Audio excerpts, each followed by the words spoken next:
प्यारे बच्चों, इससे पहले कक्षा 10वीं संस्कृत विनोदिनी का जो दूसरा अध्याय था, पाठ था सूक्ति मुक्तिकानी, उसके 6 सूक्तों की व्याख्या का अध्ययन इससे पहली वीडियो में मैं आप लोगों के सम्मुख रख चुका हूँ। तो उसी पाठ को आगे बढ़ाते हुए 7वीं जो सूक्ति है उसकी व्याख्या और जो शेष अन्य बचे हैं वो इस वीडियो के माध्यम से मैं आप लोगों के सम्मुख रखूंगा। तो 7वीं जो सूक्ति है वह है गुणतः पूज्यते लोके मानो न तो जन्मतः।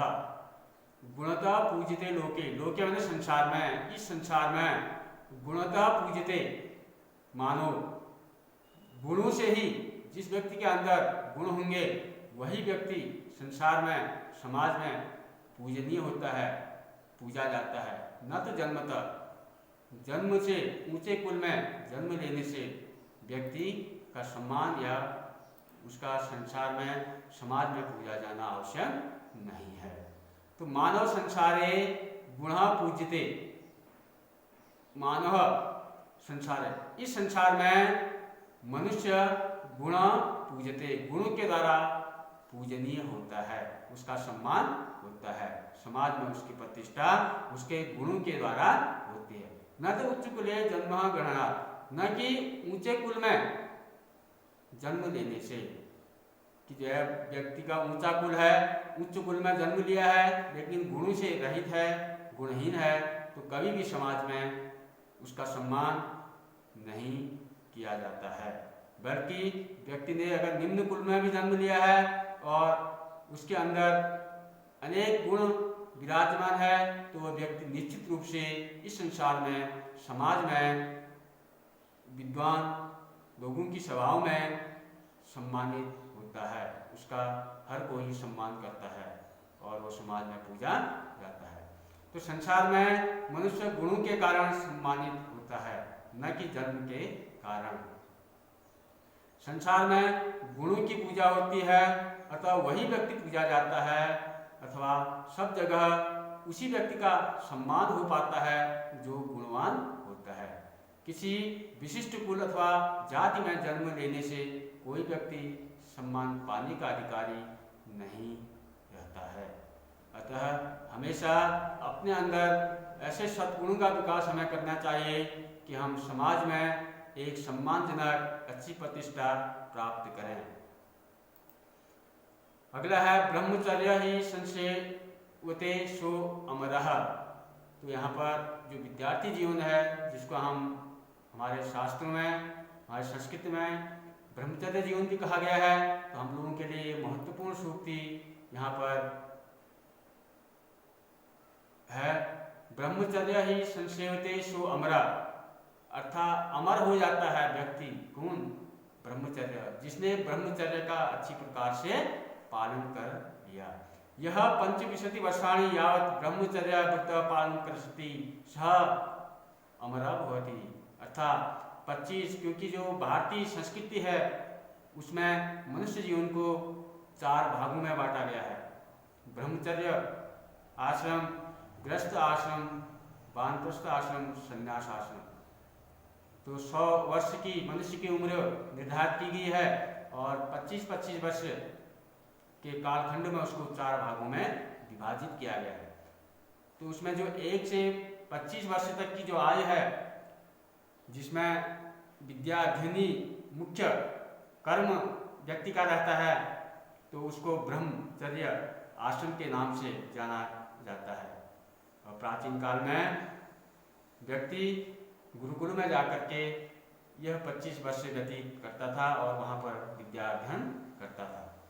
तो यह 25 वर्षाणि, यह मैंने जिस व्यक्ति ने 25 वर्षाणि 25 वर्ष की आयु यावत ब्रह्मचर्य व्रत से पालन करोति, ब्रह्मचर्य व्रत का पालन करने में जिसने व्यतीत कर लिया, अच्छी प्रकार से ब्रह्मचर्य का पालन कर लिया, सह अमरः, वह व्यक्ति वास्तव में अमर हो जाता है, अर्थात अपने जीवन को सार्थक कर लेता है।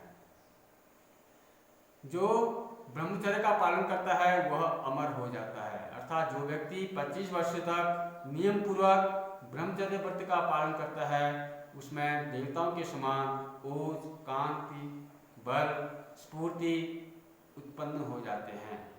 वह व्यक्ति शारीरिक और मानसिक रूप से मजबूत होता है। वह उसके द्वारा संसार में ऐसे कार्य किए जाते हैं जो लोग उसके मरने के बाद भी हमेशा उसका स्मरण करते हैं। हमेशा लोगों की यादों में व्यक्ति रहता है। इस प्रकार वह व्यक्ति अपने यश और शरीर से संसार में अमरत्व को प्राप्त हो जाता है। मरने के बाद भी वह व्यक्ति की यादें, उसके कार्य, उसका यश, उसका सम्मान, उसकी प्रतिष्ठा, उसका व्यवहार, उसके गुण, इन सब की चर्चा समाज में लगातार निरंतर होती रहती है। तो लोगों की यादों में वह व्यक्ति हमेशा के लिए अमर रहता है। इसलिए कहा गया है ब्रह्मचर्य ही संसेवते सो अमरः। जिस व्यक्ति ने ब्रह्मचर्य का पालन 25 वर्ष तक की अच्छी प्रकार से कर लिया है, नियम पूर्वक कर लिया है, वो व्यक्ति वास्तव में अमर हो जाता है। फिर अगला भी है, ये भी बहुत महत्वपूर्ण सूक्ति है।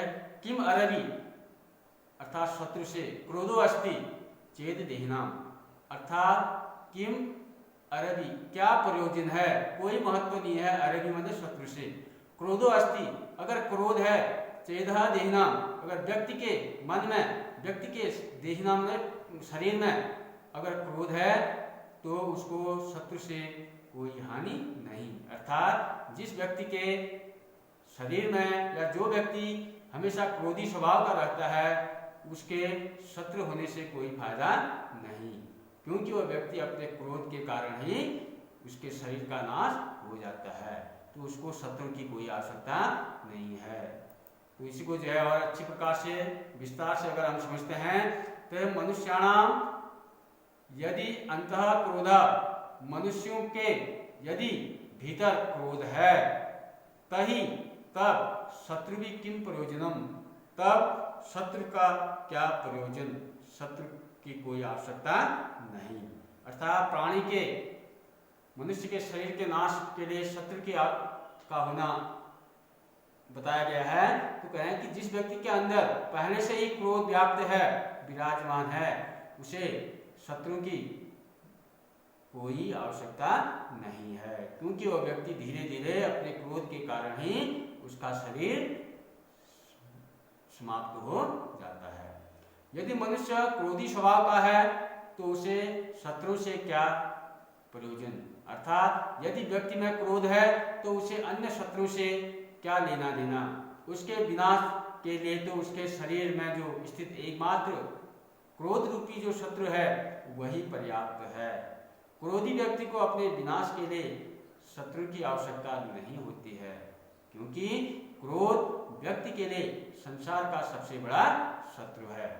तो हमें भी हमेशा यही प्रयत्न करना चाहिए कि कहीं पर किसी भी प्रकार से अगर कोई इस प्रकार की वार्ता हमारे जीवन में आती है तो क्षण भर के लिए उस पर विचार करें, धैर्य धारण करें और अपने मन को क्रोधी होने से कैसे हम बचा सकते हैं इसका हमेशा चिंतन मनन करना चाहिए। तो जो क्रोधी स्वभाव का व्यक्ति है उसको शत्रुओं की कोई आवश्यकता नहीं होती। किम अरबी क्रोधो अस्ति चेद देहिनाम, अर्थात जिस व्यक्ति के शरीर में पहले से ही क्रोध व्याप्त है उस व्यक्ति को शत्रु की कोई आवश्यकता नहीं होती है। फिर अगला है हितम मनोहारी च दुर्लभम वच, बहुत ही सुंदर सूक्ति है। हितम मनोहारी च, हित माने हितकारी भी हो और मनोहारी और मन को मोह लेने वाली भी हो, च दुर्लभम वच, ऐसे वचन का होना दुर्लभ है। कोई वचन हो सकता है हमारे हितकारी हो और हमारे मन को अच्छी नहीं लगती हो, या हो सकता है कोई वचन हमारे लिए हितकारी न हो लेकिन हमारे मन को अच्छी लगती हो। इस प्रकार के वचन तो पर्याप्त मात्रा में मिल जाते हैं, लेकिन प्यारे बच्चों ऐसे वचन मिलने दुर्लभ होते हैं जो हितकारी भी हो और मनोहारी भी हो। एक उदाहरण मैं आपको यहाँ पर औषधि का देता हूँ।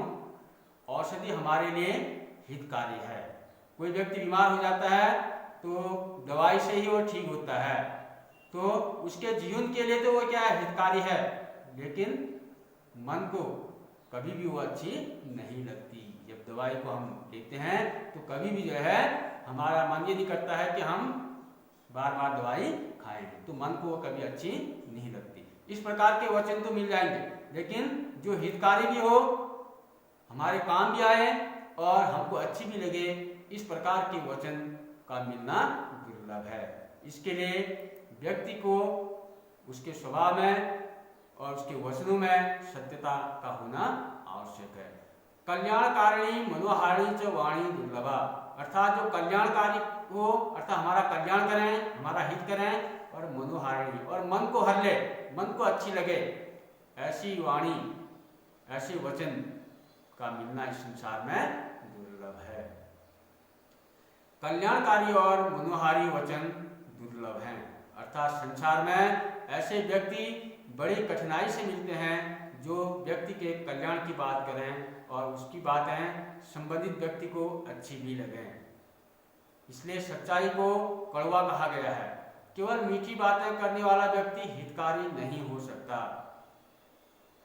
सच्चा हितैषी वही होता है जो इस बात की चिंता नहीं करता कि मेरी कड़वी और सच्ची बात से सामने वाला व्यक्ति नाराज होगा, या उसकी नाराजगी की चिंता किए बिना वही बात कहता है जिसमें उसका हित होता है।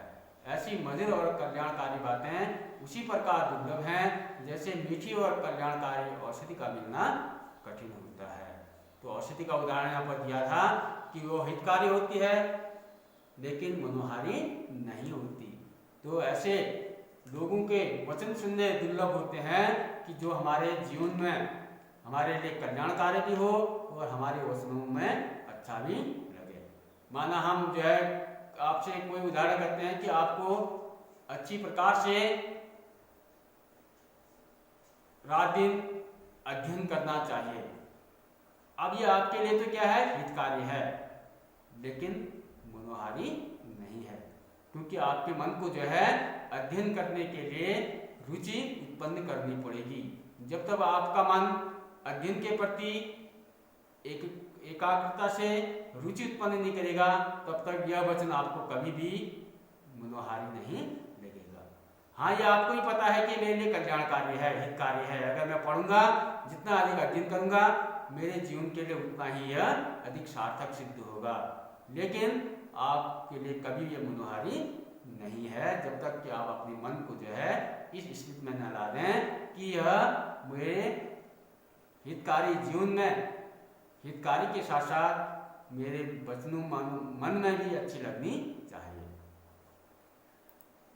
ऐसे है शरीरम आद्यम खलु धर्म साधनम, शरीरम आद्यम खलु धर्म साधनम, बहुत ही महत्वपूर्ण सूक्ति है। अर्थात जो हमारा शरीर है, यही अगर किसी भी प्रकार से कमजोर पड़ गया तो हम अपने जीवन को सार्थक नहीं कर सकते। धर्म का पालन करने की बात तो रही दूर। इसलिए शरीरम आद्यम खलु धर्म साधनम, अर्थात हमारा शरीर ही वह माध्यम है जिसके द्वारा हम अपने धर्म का पालन कर सकते हैं। अगर हमारा शरीर हष्ट पुष्ट है, हम आंतरिक और बाह्य रूप से, शारीरिक और मानसिक रूप से संबल हैं, मजबूत हैं, तो हम आसानी से अपने धर्म का पालन कर सकते हैं। अगर शरीर ही हमारा कमजोर है, रोगग्रस्त है, तो हम कभी भी अपने धर्म का पालन नहीं कर सकते। तो सर्वेषां कार्याणां धर्माणां साधन रूपम शरीर एव प्रथमम अस्ति। सर्वेषां कार्याणां, सभी कार्यों के लिए, करने के लिए, धर्माणां, धर्म का पालन करने के लिए, साधन रूपम, जो साधन स्वरूप है, शरीरम एव प्रथम अस्ति, शरीर ही प्रथम पहला माध्यम है। शरीर ही सभी धर्मों को क्रियान्वित करने का पहला साधन है। अर्थात व्यक्ति के लिए संसार में उसका शरीर ही सबसे महत्वपूर्ण वस्तु है। जीवन का अंतिम लक्ष्य होता है मोक्ष की प्राप्ति करना। हर कोई व्यक्ति ये सोचता है कि मैं मोक्ष को प्राप्त करूं, लेकिन मोक्ष को प्राप्त करने के लिए जो एकमात्र साधन है वह है अपने धर्म का पालन करना। और धर्म का पालन करने के लिए जो एकमात्र प्रथम साधन है वह है हमारा शरीर।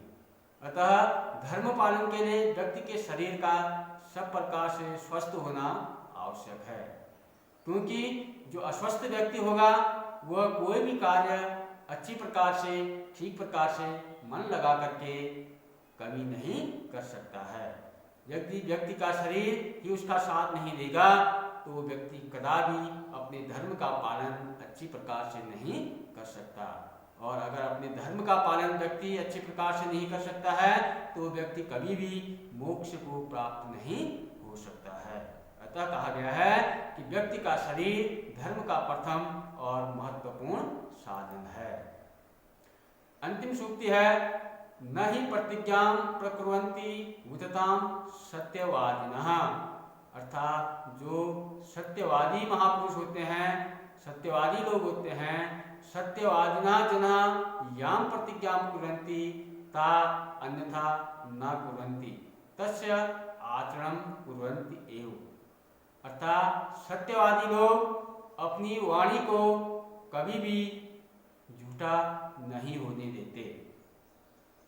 अर्थात वो अपने मुख से जो कुछ प्रतिज्ञा करते हैं उसको किसी न किसी प्रकार से पूर्ण करते ही हैं। सत्यवादिनः जनाम यां प्रतिज्ञां कुर्वन्ति। सत्यवादी लोग जो प्रतिज्ञा करते हैं ताम अन्यथा न कुर्वन्ति, उसको वह अन्यथा नहीं होने देते। अर्थात उसको वह किसी न किसी प्रकार से पूरा करते ही हैं। तस्य आचरण कुर्वन्ति है, और हमेशा उसी सत्य का आचरण करते हुए उस वचनों को पूरा करते हैं। ऐसा नहीं कि उन्होंने कोई प्रतिज्ञा कर दी कि मैं ये पूरा करूंगा और पता चला कि जो है उस मार्ग में, उस वचन को पूरा करने में उनको कोई कठिनाई आ रही है और वह मार्ग का अनुसरण करते हुए उस वचन को पूरा करें, ऐसा कदापि नहीं होता है। तो यहाँ पर दो चीजें बताई गई।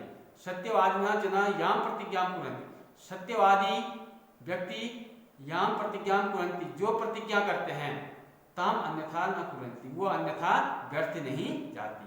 तस्य आचरण कुर्वन्ति, वो जो है उसका आचरण करते हुए सत्य के मार्ग पर चलते हुए, ऐसा नहीं कि जो कुमार्ग पर चलते हुए या दूसरे मार्ग पर, बुरे मार्ग पर चल करके उस वचन को पूरा करते हैं, ऐसा नहीं है।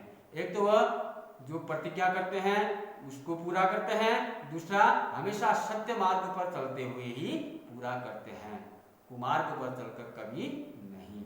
तो सत्यवादी लोग अपनी वाणी को अन्यथा कभी नहीं जाने देते। अर्थात वे अपने मुख से जो कुछ भी करने की प्रतिज्ञा कर लेते हैं अथवा अपने जीवन में जो भी सामान्य कथन वह कहते हैं, वह किसी भी स्थिति में उनके विपरीत आचरण नहीं करते, उससे विमुख नहीं होते, उससे हटते नहीं हैं। आशय यही है कि वे कहते हैं जो वही कार्य करते भी हैं, जो करते हैं वही कहते हैं। ऐसे ही लोगों के लिए तुलसीदास जी ने कहा है, प्राण जाए पर वचन न जाए।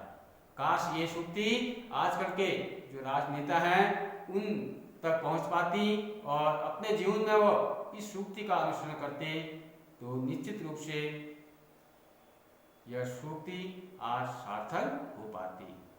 तो आजकल सत्यवादिनः जनाः यां प्रतिज्ञां कुर्वन्ति, सत्यवादी व्यक्ति जो प्रतिज्ञा करते हैं वह उसको अपने जीवन में लागू करते हैं और उन वचनों को पूरा करने का हमेशा प्रयास करते हैं और निश्चित रूप से पूरा करते हैं। और वही वचन वो बोलते हैं जो वो पूरा कर सकते हैं और वही वचनों को पूरा करते हैं जो वह कर सकते हैं। तो दो प्रकार की बातें यहाँ पर महापुरुषों की, सत्यवादी लोगों की बताई है कि एक तो वह वही प्रतिज्ञा करते हैं जिसको पूरा कर सकते हैं और दूसरा वह वही बात कहते हैं जिसको वो पूरा कर सकते हैं, उनमें पूरा करने की सामर्थ्य होती है। तो इस प्रकार से ये सूक्ति मुक्ति कहानी के सुंदर वचन के बार सूक्ति की व्याख्या 2 वीडियो के माध्यम से मैंने आप लोगों के सम्मुख पहुंचा दी है। इन सभी की व्याख्या सुंदर लेख में आपने संस्कृत विनोदिनी की कॉपी में आप लोग करके लाएंगे और इसको अर्थ को, इसकी व्याख्या को समझने का प्रयास करेंगे। धन्यवाद।